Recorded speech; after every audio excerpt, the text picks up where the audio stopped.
Bismillahirrahmanirrahim. Assalamualaikum warahmatullahi wabarakatuh. Alhamdulillahilladzi ja'alal fata quwwatan syadidah.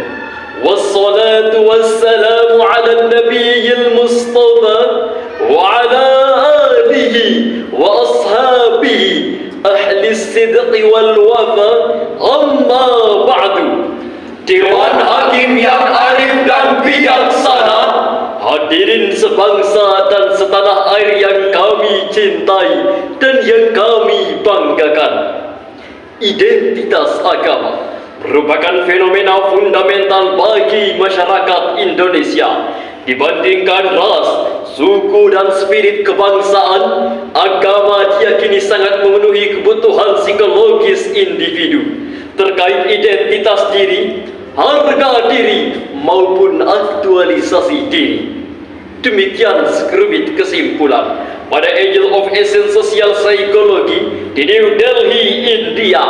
Konsekuensinya, sebagai penganut agama di Indonesia, ia pasti dihadapkan bukan hanya dengan umat seagama, melainkan juga dengan umat yang berbeda agama. Dari segi keyakinan, apakah semua agama benar atau hanya agama yang dianutnya saja yang benar? pertanyaan tersebut menjadi penting direnungkan, karena jika seorang individu beragama memiliki keyakinan bahwa semua agama yang benar, ia akan dianggap berakidah samar-samar. akan tetapi jika seorang individu beragama memiliki kesimpulan hanya agama yang dianutnya saja yang benar, Ia akan beranggap berakidah samar.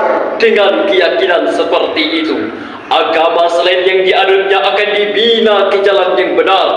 Jika tidak mau, harus dibinasakan. Akan tetapi, andai sikap ini yang dikembangkan, wajah agama yang damai dan bersahabat akan berubah menjadi monster yang paling jahat, Teroris yang paling sadis, Radikal yang paling brutal. bahkan tidak mustahil jika di negeri tercinta terjadinya konflik vertikal diagonal, Bahkan horizontal. yang menyebabkan kecemburuan sosial dan eksternal. Betul. Lalu bagaimana mengantisipasi agar identitas perilaku umat beragama tidak menjadi perpecahan di tengah-tengah kebinekaan di negeri tercinta ini? Sebagai jawabannya, mari kita dengarkan firman Allah dalam Al-Quran Surah Al-Baqarah ayat 143. A'udzu billahi minasy syaithanir rajim. Bismillahirrahmanirrahim.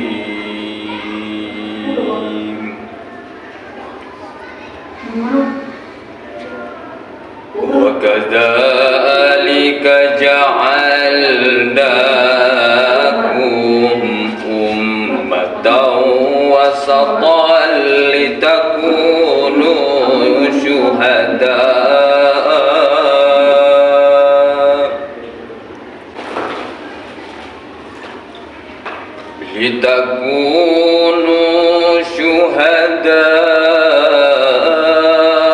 عَلَى النَّاسِ وَيَكُونَ الرَّسُولُ عَلَيْكُمْ شَهِيدًا.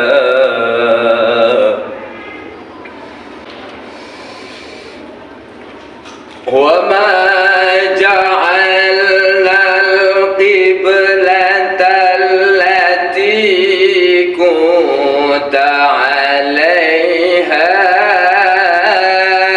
إِلَّا لِنَعْلَمَ مَن يَتَّبِعُ الرَّسُولَ إِلَّا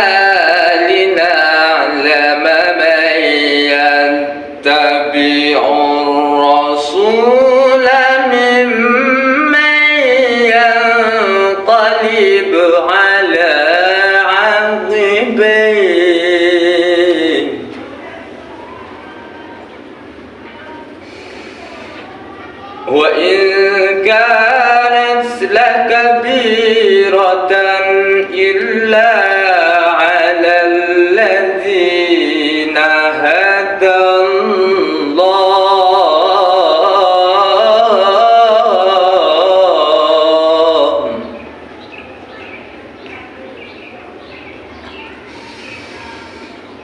وما كان الله ليضيع إيمانكم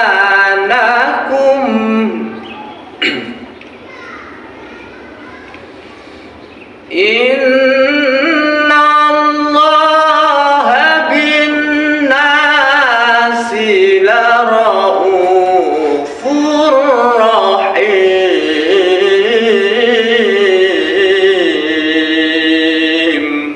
Hamba berlindung di bawah kekuasaan-Mu, ya Allah,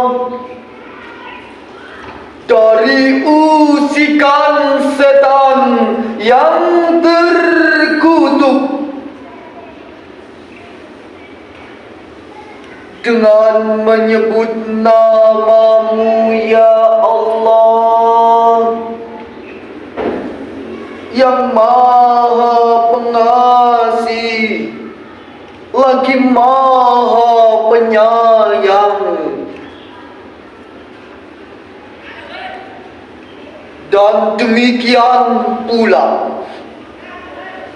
telah kami ciptakan Engkau sebagai umat yang adil dan umat pilihan, agar kamu menjadi saksi atas manusia dan Rasul, dan kamu tidak menetapkan kiblat yang menjadi kiblatmu sekarang, melainkan agar kami mengetahui siapa yang mengikuti Rasul dan siapa yang berbalik ke belakang. Dan sungguh itu sangatlah amat berat, kecuali orang-orang yang diberi petunjuk oleh Allah, dan Allah tidak akan membiarkan imanmu. Sesungguhnya Allah Maha Pengasih lagi Maha Penyayang kepada manusia. Dewan Hakim yang arif dan bijaksana, hadirin yang berbahagia, asbabun nuzul pada ayat tadi masih relevan dengan ayat sebelumnya, yaitu tentang pemindahan kiblat kaum muslimin dari Baitul Maqdis ke arah Ka'bah atau mustaqbalal kiblah.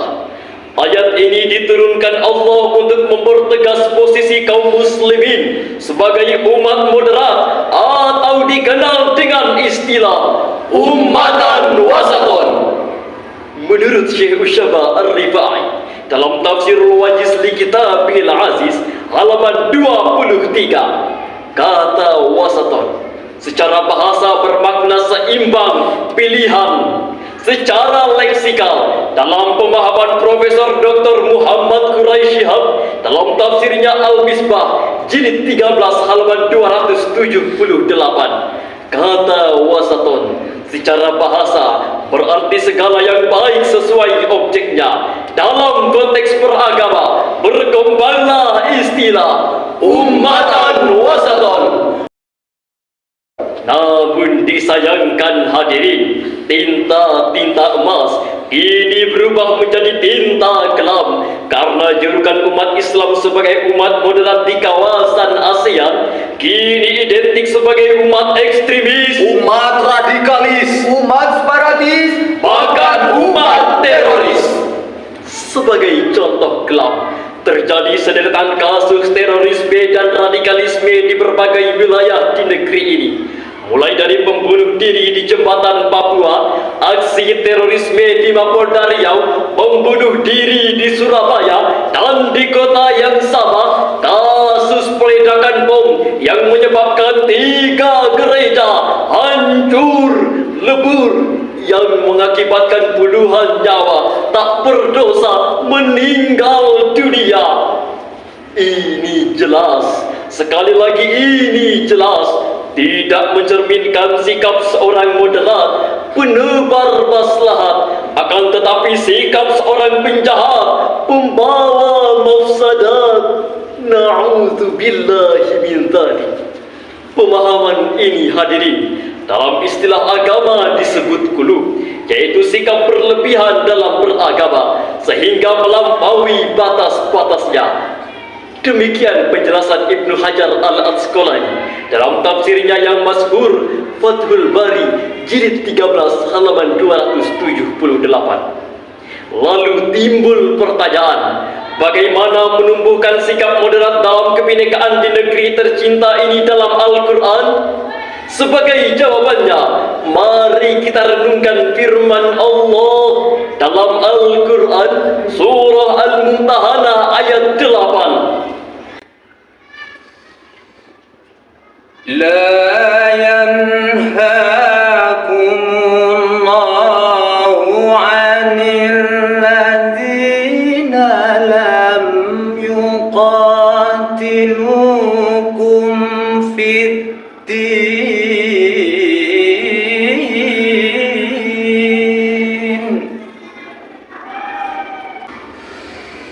الذين لم يقاتلوكم في الدين ولم يخرجوكم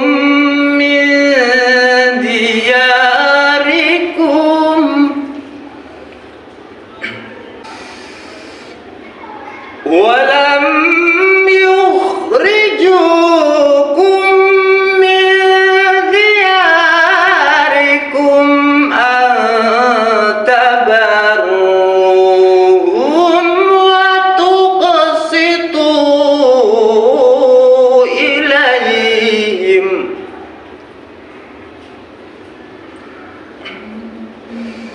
إن الله يحب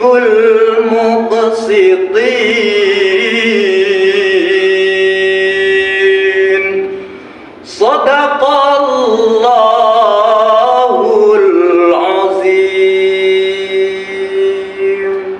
Allah tidak melarangmu berbuat baik dan berlaku adil terhadap orang-orang yang tidak memerangimu karena agama,